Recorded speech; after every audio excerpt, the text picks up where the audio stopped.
Hi, Nayeli, how you doing? Hi, I'm good. How are you? I'm good. You feeling okay now? Yeah, I'm taking pills now. Oh, that's good. Well, not taking pills, but good you're feeling better.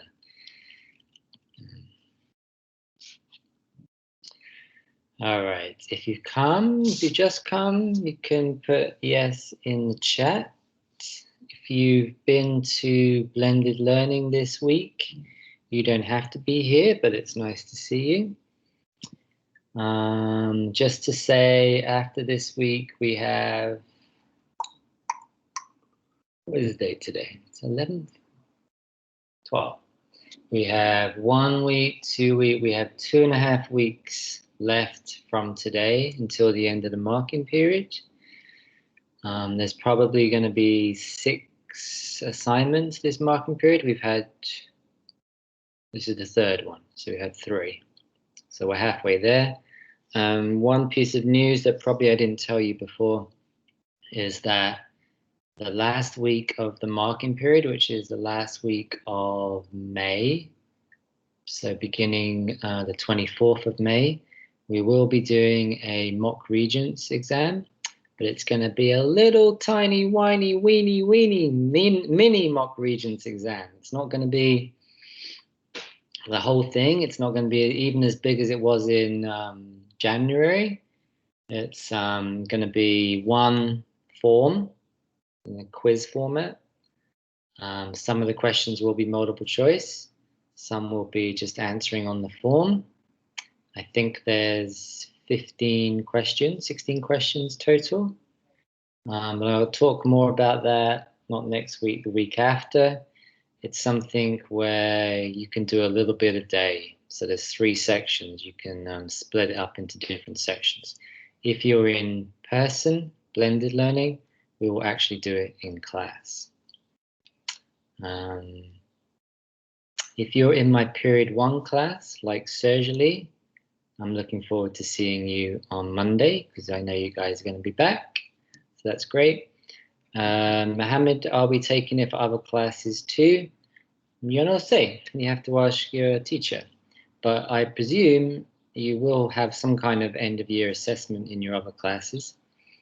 But again, that's up to them. And of course, I think you guys are still taking the regents, right? In geometry and living environment, as far as I'm aware. But yeah, you'll have to check with your other teachers about other subjects. But this mock regents is nowhere near as big as the real one, which is a 3-hour exam. This could probably you could do in less than an hour, but you can do in parts. Okay, so let's talk about, unless there's any questions. Any questions on exams, on the end of the school year, on credits, anything like that? Okay, so let's talk about this week's assignment. I think maybe just a couple of you have done it so far. So hold on, let me share my screen. Beautiful day outside, if anyone's been outside. I'm getting a lot of pollen crap, which is not good. Okay, you should be able to see my screen. Let me just change this. All right, so this week's assignment is you're actually creating a piece of satire. So far, we've only done like analyzing, thinking about how satire works. But this week's one is kind of like a fun one. It shouldn't actually take very long to do. You're going to be making a satirical headline. Okay, now, if you don't know what a headline is, it's some examples on the screen here, which are actually satirical headlines. It's basically the big print that you see in newspapers or on news websites that kind of tell you a little bit about a story. But headlines are kind of special. They use their own kind of language. And so what I want us to think about is what kind of language does do headlines use? What do they all have in common? So if you look at these 4 satirical headlines that I have on the screen here, I want you to write down in the chat, what do you notice about the language that headlines use? Or what do you notice about these headlines? What do they have in common? So let's take 3 minutes to do that right in the chat, and then we can get into looking at some examples. I'll be back in a minute.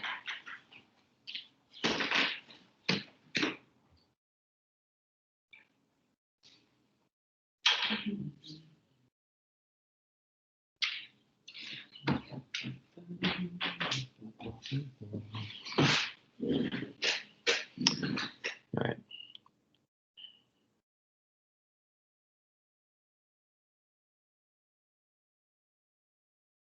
Okay. They sound like they're rubbish. Yes. What do you mean by that, Mohammed? Maybe you can be a little more specific.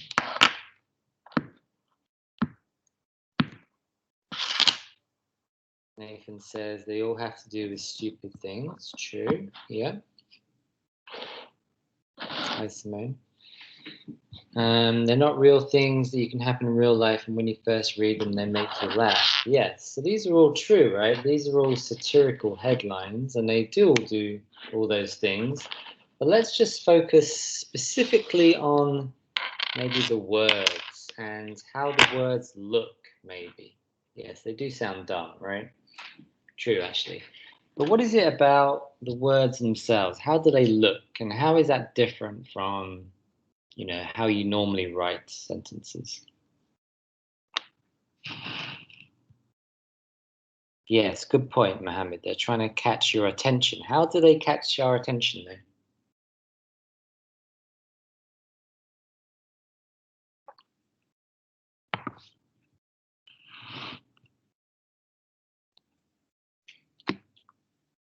How do they catch our attention? How does this look different from normal text? Every word starts with a capital letter. Yes, thank you. Every word starts with a capital letter, right? So normally when you would write a sentence, if you wrote the sentence, man dies after secret 4-year battle with gorilla, you would not have a capital sentence for each of those words. You would have a capital letter for the first word. But in headlines, every word has a capital letter. They're in bold, yep, so they're in a bold text, so they stand out more. Good. The font they use, yeah, I mean, newspapers, different websites use different fonts. For example, the New York Times has its own font. Not really a font thing, but you're right about the kind of bold style. Yes, they say things that would interest you. True, right? So they're trying to get our attention, right? Anything else you notice? Newspapers and these kind of news headlines have their own kind of specific language. What else can we say about it? Hi, Ralph.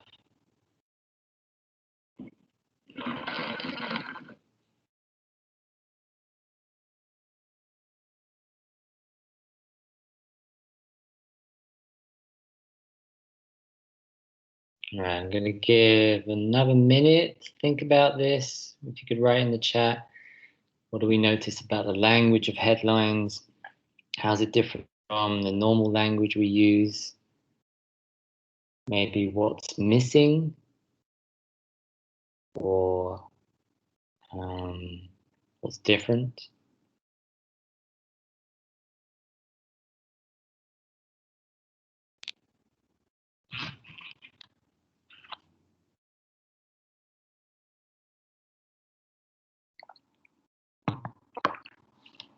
More informal. Nayeli, what do you mean by more informal?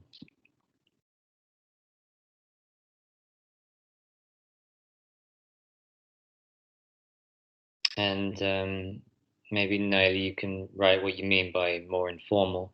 Raihan, we don't say things like that stupid or weird. Yeah, so one thing about headlines, right, is they're trying to catch your attention.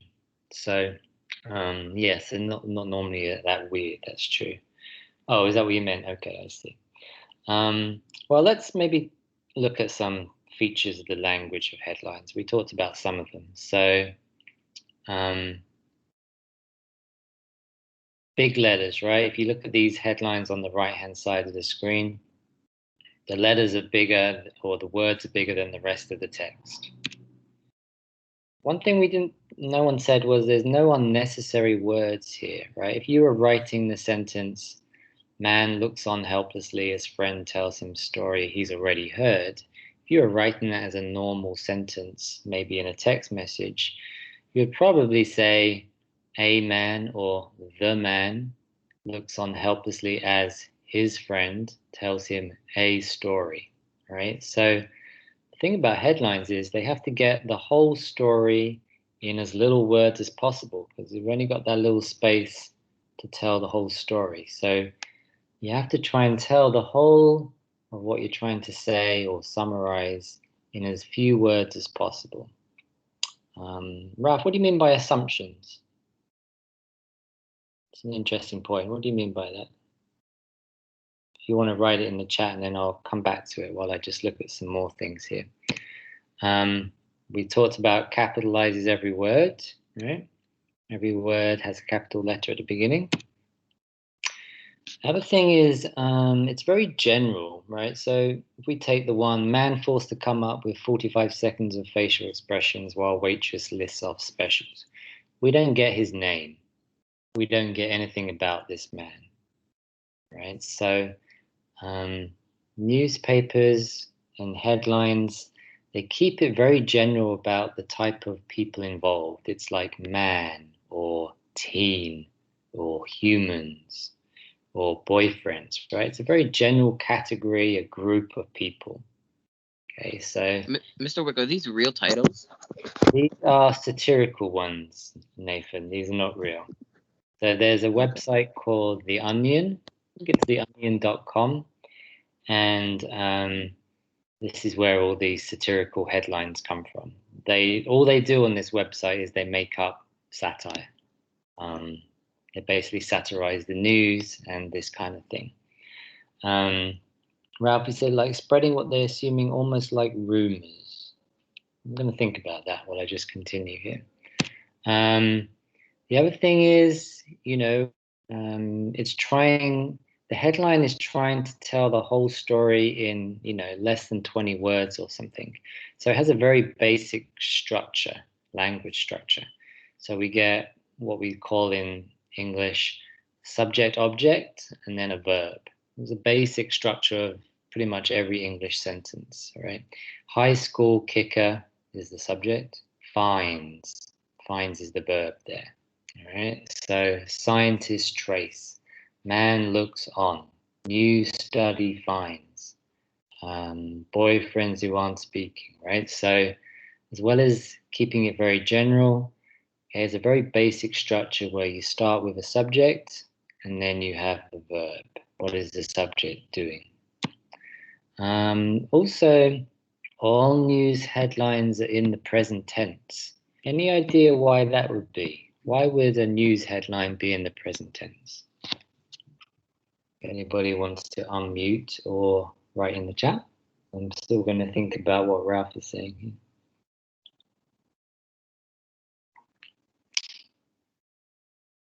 Why would a news headline use the present tense rather than the past tense or the future tense? Any ideas?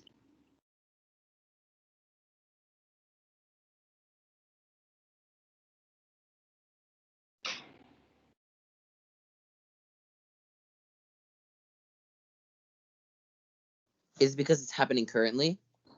Yes. And what word is in the word news? New. New. Exactly. Right. If you pick up a newspaper and the news is all in the past tense, then you're going to assume, or you're maybe not going to read it because you're going to assume it's happened in the past and it's no longer new. Right? News is new stuff that's happening right now. Okay, so in order to make us read, newspapers write in the present tense. Okay, to what's going on right now. Otherwise, it's not news. And then lastly, headlines, there are some certain like words or expressions which are used frequently. For example, a lot of newspapers will say reportedly. And the reason they do that is basically they don't want to be sued. So if there's a story which they're not quite true, we're not quite certain whether it's true or not, they'll put in the word reportedly, and that means that they can't be sued because it's a kind of like a gray area whether they're saying it's true or not. Study reveals, also a popular expression. New study finds, study reveals, right? Because it gets to the truth very, very quickly. This is what the study is showing. Okay, and lastly, headlines we already talked about. They have to grab the reader's attention, right? So it has it in this big format because it wants you to read and also to let you know whether that's a story that you'd be interested in. You can find out in the headline what the whole story is about without having to read the whole thing if you didn't want to. Okay, so that's some of the language that you're going to be using when you make your satirical headline. Okay, so this is this week's assignment, the one I posted on Monday. It's number 6.3. And you're just going to make a satirical headline. That's all you have to do. Okay, so the way to do this, this sheet on the right-hand side of your screen, I actually included with the assignment. And it basically gives you kind of some instructions about how to go about doing this. So the first thing to do is to try and think about a subject maybe that annoys you, or something you're passionate about, something that you think that you could satirize, something you think people aren't really taking issue with.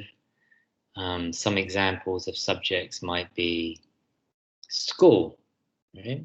Teachers, remote learning, gun control, what else? Climate change, social media. So all of these kind of general subjects, right? So you choose a general subject.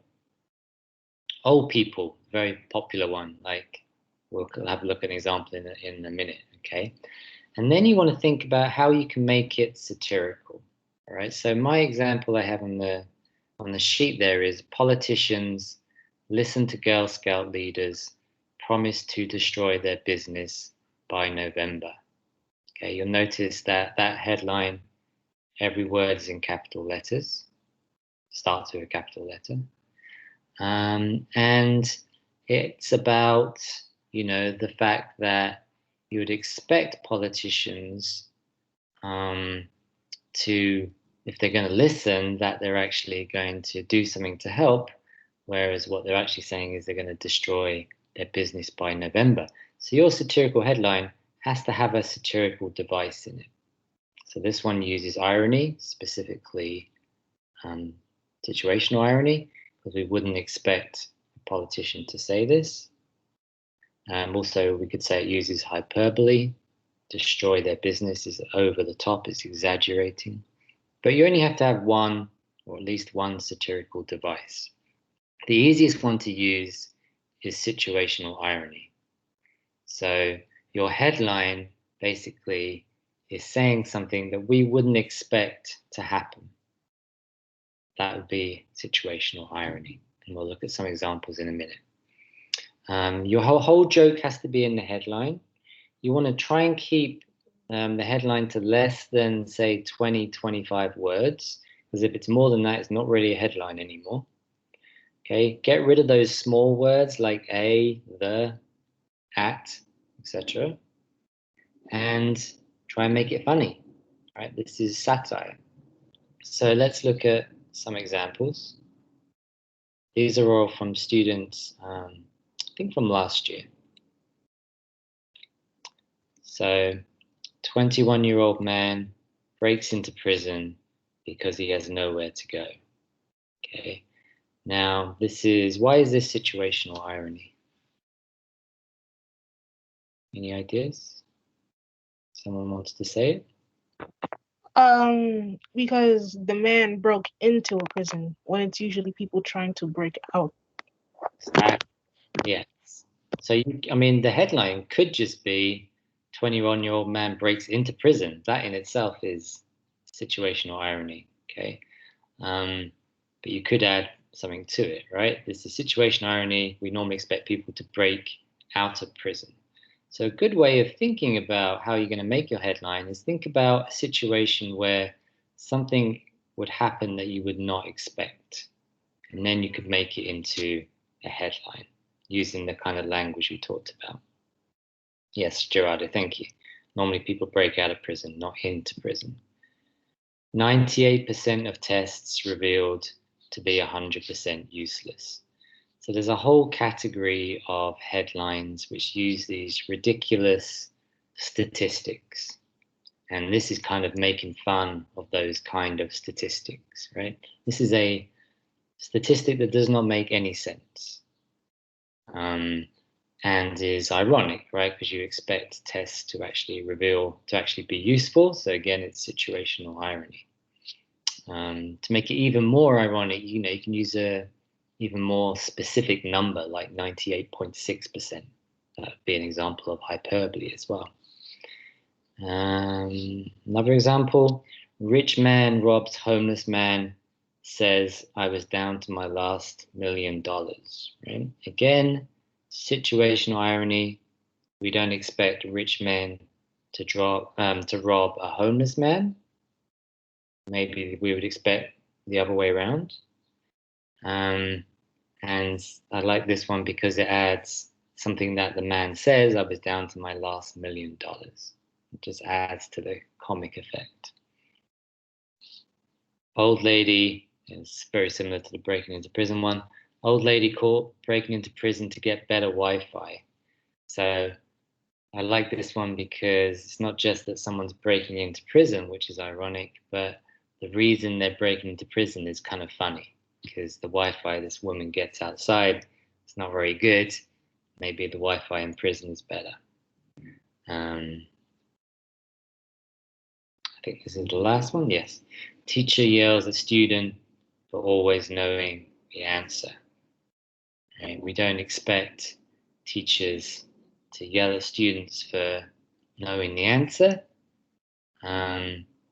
We wouldn't expect them to yell at them. We would expect them to be nice to them, right? So that's situational irony. Okay, so when you're doing the assignment, you'll see that all the information, the things that I've been talking about, is in a Word document. And then at the bottom of the Word document, there's a box that looks like this on your screen, on the document. It says the daily news, and then there's a box. I think it's in yellow. And you just write your satirical headline in that yellow box. And that's the whole of the assignment. Okay. The things I'm looking for when I grade this are that you're using the language of headlines. So I want every word to have a capital letter at the start. I want you to make sure you don't have any unnecessary words. So for example, if you wrote teacher yells at a student, okay, that's not something you would see in a headline. You wouldn't see the A here.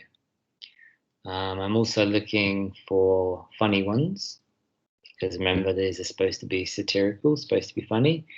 And lastly, I'm looking to make sure that your headline has to have some kind of satirical device. Could be a parody, right? So you could think of maybe something, a team or something. One person in one of my classes this week, I don't know if anyone's familiar with soccer, but in Europe, there's this game called El Clasico, which is a game between Real Madrid and Barcelona. It's a very famous game. It's called El Clasico because it's Spanish league. And my student came up with a parody of this between two teams that are owned by two billionaires who own gas companies, right? So he called the game between these two teams El Gasolino. That's a parody of El Clasico, right? So you could use parody in that way, where you're taking the name of something and imitating it in some way, changing it in some way. And you could use hyperbole, where you get some kind of exaggeration of what we would normally expect in a situation. You can make that into a headline. Any of the satirical devices that we've looked at so far. Any questions on the assignment? Or how No questions.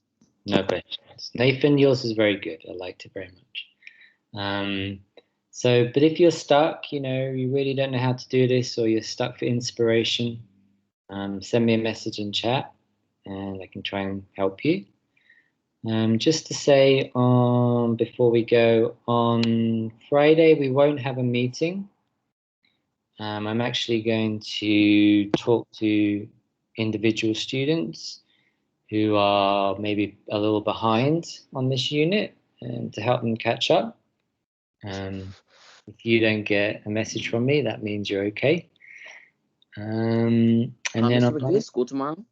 No, oh yes, no school tomorrow. So Thursday is Eid, religious holiday in the Islam calendar. So there's no school, not even remote school. So you don't even have to log on tomorrow onto Teams. And then Friday will be a remote day as normal. But yeah, no school tomorrow. It's supposed to be 70 degrees. If you're like going outside, then you should go outside, have some fun. If you're in blended learning, I'll see you on Monday. If you're in remote learning, I will talk to you next Wednesday about next week's assignment, which will be posted on Monday. So no meeting on Friday, this Friday. I'm going to be talking to individual students. Any questions before we go? Everyone's good? Beautiful. Yep. Wait, I have one question. Yeah. For this unit, there were only how many assignments? So far, this is the third one, Mohammed. Third one. Okay. Yeah. So the first two were quizzes, 6.1 6.1 and 6.2. Uh-huh. If you're a little behind, these quizzes, they really don't take very long to do, and you can do them on your phone. So do try and catch up, right? If you haven't done those both of those. Yeah, I'm about to do those right now. Beautiful. 6.1, 6.2, and then the one about making a headline is 6.3. And that's due on Friday? Is due on Friday, yes. All right, thank you.